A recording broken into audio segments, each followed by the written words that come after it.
Guys, Tawarin mo ako, Ano kaibigan ko. ayan, nahiwa ko na ng maliliit. Yung unang hiwa, ayan pa yung puti. Hindi ko pa, kakaskasin pa natin yan para makuha natin yung kulay puti. Bawal kasi pakita ang matalas na bagay, guys. Ayan, oh, nandyan pa yung mga puti niya. Malapot po yan. Kaya ihuhuli natin. Kakaskasin natin yan. Pero una natin pag-isa ito. Itong, kasi kapal yan, mas matigas. Yung naandito ay, mabilis lang yan, malambot na yan. Tsaka lalapot agad pag nilalagay natin yan.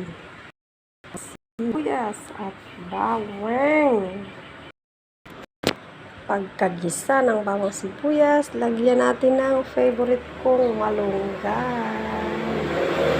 Yung bawang sibuyas. Yan natin ilagay yung gas na mais.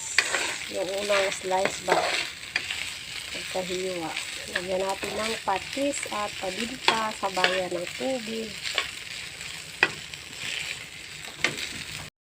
Ayan, hanggang ko na yung galing nakadikit dito sa mga loob niyan. Ayan, o yan. Malapot yan siya, maano. Kaya huhuli natin paglagay yan. Nakailang kulo na po yan. Lagyan na natin yung malapot na ano.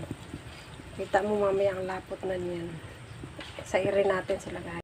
Ayan, malapot-lapot na. Lagay natin ang cubes. 4 cubes. Malapot na. Lagay na natin malunggay.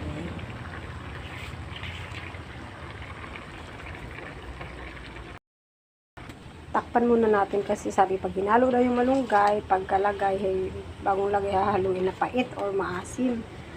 Na iba ang alasa bat amoy. Kaya yan, takpan muna natin bago tigman. Yan, haluin natin. At kumulo-kulo na ng konti. Tapos, tikman na natin kung pwede na para patay na. Sarap. Sarap higop. Malapot-lapot, oh.